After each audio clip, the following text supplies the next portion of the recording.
Hey, everybody, welcome into another episode of the Personal Privilege Podcast. I'm Chris Sanchez, joined this time just by Andy and my fellow senior partner at Salient Strategies. And joining us this afternoon, you know him as one of the representatives from the Dallas area. It's Representative Rafael Anchia. Representative, how are you doing this afternoon? Chris, Andy, thanks for having me today. I appreciate you including me in this taping. Appreciate it. Absolutely. We're looking forward to it. I want to jump off with the first question. I grew up in the Dallas area myself, up in North Dallas and Garland.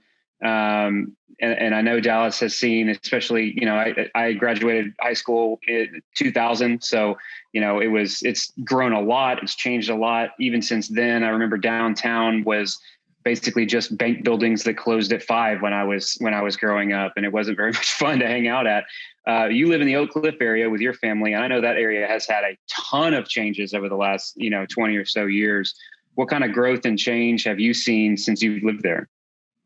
So I moved in as a single man in 1996, and I rented a room from a buddy of mine on Clinton and Stewart.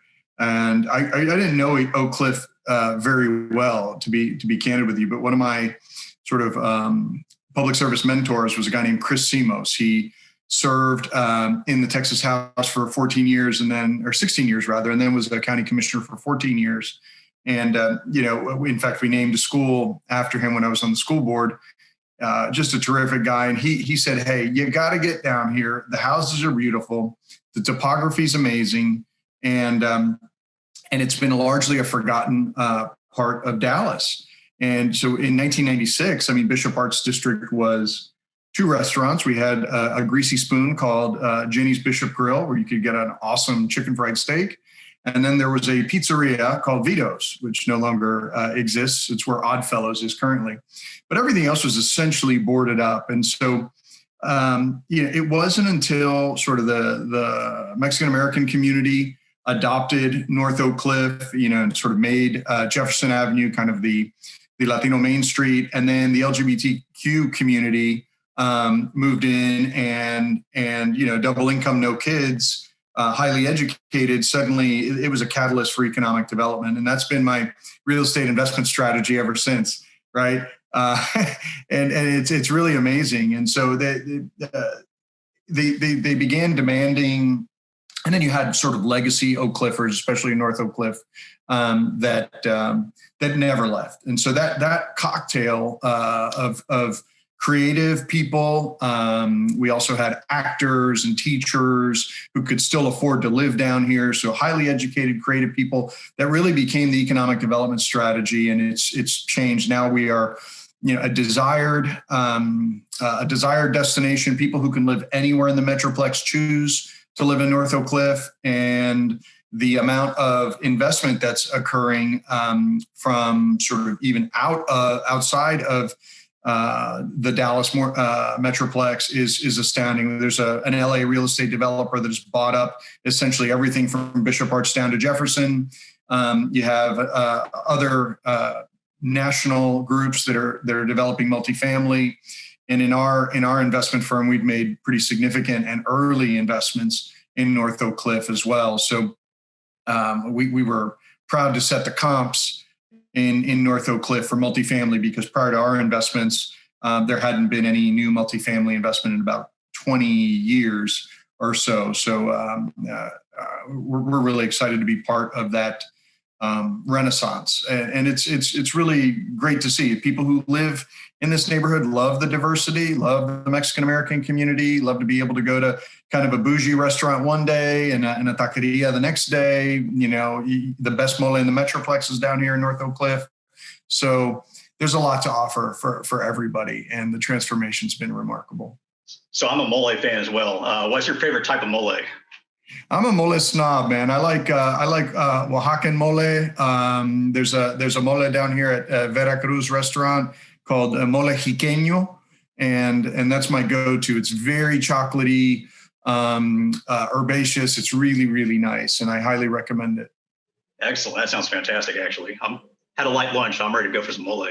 The holidays are coming up. Thanksgiving's about actually a week from today. Obviously, the holidays might look a little different this year compared to other years, but are there some traditions that you enjoy within your family for the holidays? So ever since I was a little kid, Thanksgiving, we'll start there, involved a big family get together. That was really a time when you'd get that intergenerational confluence of people, including people who would come from overseas, right? Who in their country of origin, as I'm son of immigrants, didn't celebrate Thanksgiving, but knew that there was going to be a group of our family getting together, and it was really a wonderful time. Won't be a big celebration this time around, and so the traditions that we will, however, be upholding are overeating and football, American football, which is my favorite, and the Dallas Cowboys always playing, and also the Miami Dolphins also playing, because I'm a diehard. So the Cowboys are my NFC team, but my AFC team are the Dolphins, and I've been long suffering, and that's something I hold in common, by the way, with Joe Moody. Most people don't know that Moody is a Dolphins fan as well. Boy, the Dolphins are having quite a little run here lately. They've looked fantastic the last couple of weeks.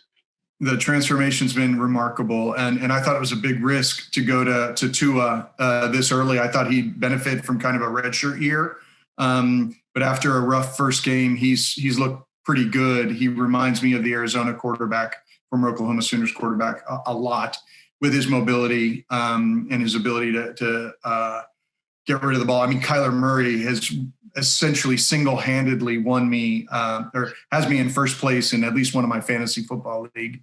The one at work I'm crushing, in part because I was able to stack Kyler Murray and Hopkins together, and then I picked up Edmonds on waivers. So it's been a nice little team.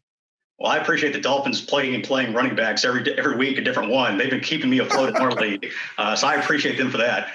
Nobody saw that coming, honestly. And I follow them very, very closely. I thought Matt Breida and Jordan Howard were going to staff the backfield, and they'd give, Howard the first and second down carries, and Breida would be their third down specialist.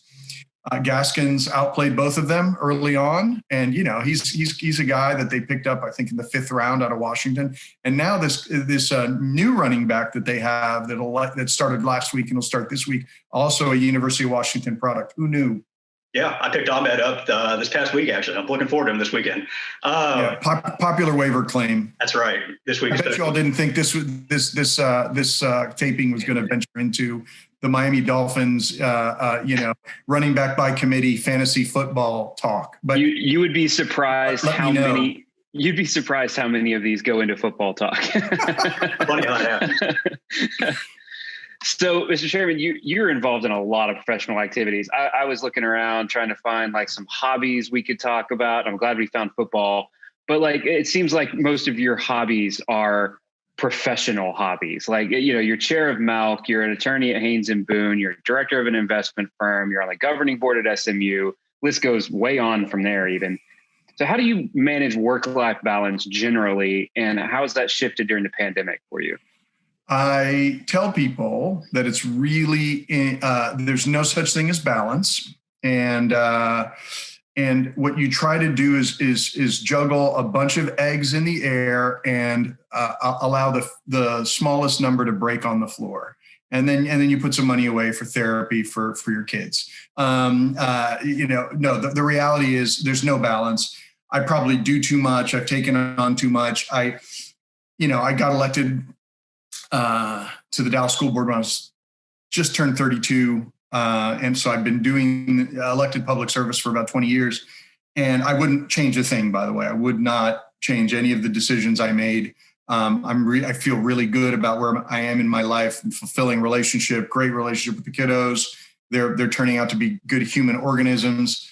But generally, there is no balance, and you try to adjust the things that are out of balance very rapidly, so they don't sort of balloon into a bigger challenge. In terms of hobbies, I love to fish. I don't get to do that often. I love saltwater fishing. My idea of a great day was when my dad and I would go fish off a bridge somewhere, and we'd bring a cooler full of food, and he wasn't a drinker, so we it was mainly sodas, food. We would have an AM radio with us at all times and would listen to whatever baseball, football, soccer. In fact, it wasn't just AM. My dad was a big shortwave radio guy. So we would listen to, international soccer games and all kinds of sport. But because he was an athlete, I was sort of always oriented to sports. When my body functions, which is a lot less these days, I like to play tennis. And just, I don't have that sort of classic country club form. I basically, City of Miami Parks and Rec would hire a pothead college student to come and teach us some basic, what I call street tennis. And that's kind of how I learned. And I've been, I was always really good. I could track down balls and extend points. But I had recently had knee surgery. So a torn meniscus has knocked me out a little bit. And before that, I'm just getting old. I had neck surgery a couple of years ago as well. So when my body permits it, I like to play tennis. And then I try to get up on Saturday morning really, really early to catch either the English Premier League or La Liga and watch some, European soccer, which is really exciting. Well, you mentioned one of my favorite topics, English soccer. So I'm going to hit on that for a little bit. Who's your favorite? Let's go. Let's go. What's your favorite Premier League team? So I'm a Man City guy. Yes. No way. Yeah. I'm a Man City guy all the way. Oh my God. You're my favorite member now. And before Pep, like I was a Pellegrini fan. Yeah. So Carlos Tevez is kind of when I started paying attention and watching Man City. And now after Pep, I was always a Pep fan at Bayern and Barcelona. And I just think he's phenomenal. My girlfriend thinks he's really handsome too. So we get a twofer because she gets to watch Pep sort of bounce around the sidelines and I watch the soccer. And every time there's a close up on him, she's like, "Ooh, he's so handsome." So it's a nice family activity that we do. David Silva was my all-time favorite player. I mean, just the way he played, the way he commanded the field was just phenomenal to watch. I hated to see him go, but man, it's fantastic to see another Man City fan actually here. So it's actually great. I actually like this. And by the way, another thing to note on David Silva, a hair plug transplant surgery that is the best I've ever seen. Like this guy was certifiably bald, super receding hairline. The guy, I don't know how much he dropped on it, but it is the best transplant. He looks like $1 million. That's right. So I'm a big Silva fan too. Well, hopefully this year they can make in the Champions League and finally make the final. That's the one little piece that they've been missing from their run in the past 10, 12 years is that Champions League championship. Man, I hope it's this year.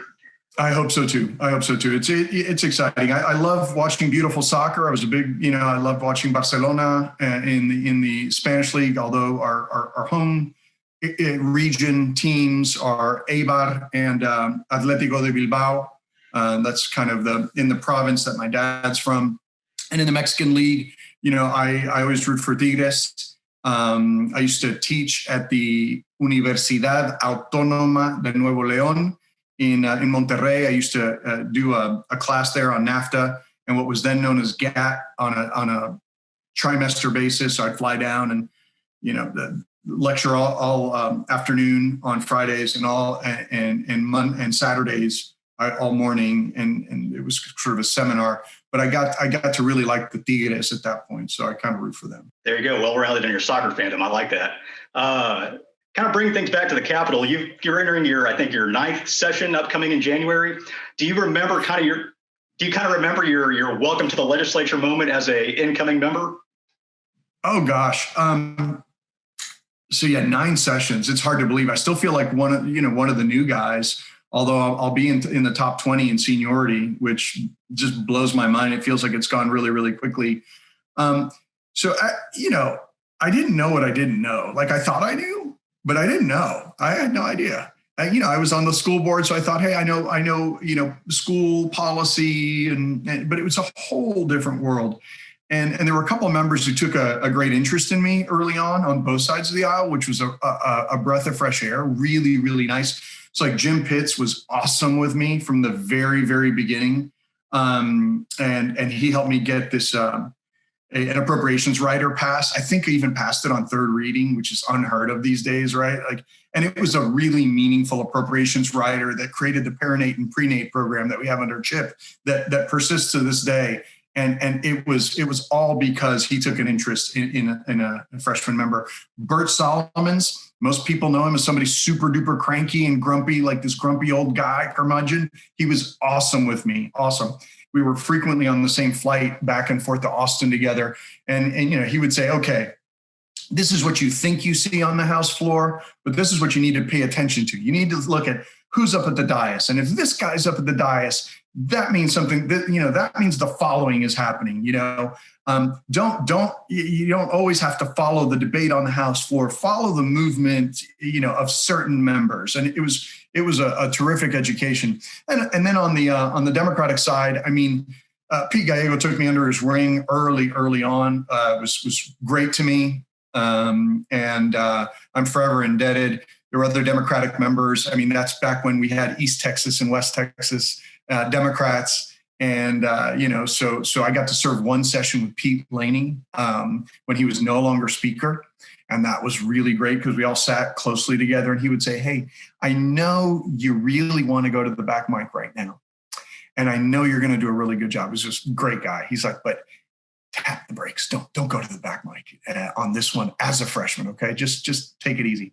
And then finally, my best friend in the legislature was Mark Strama, my desk mate for 10 years. And it was really one of the blessings of my public service because our personal relationship is really it's been a nice friend. And you only, as you get older, you realize how many really good friends you have and how many friendships actually endure and how many people want to put the time in to maintaining friendships. So Mark is one of my favorite people on earth.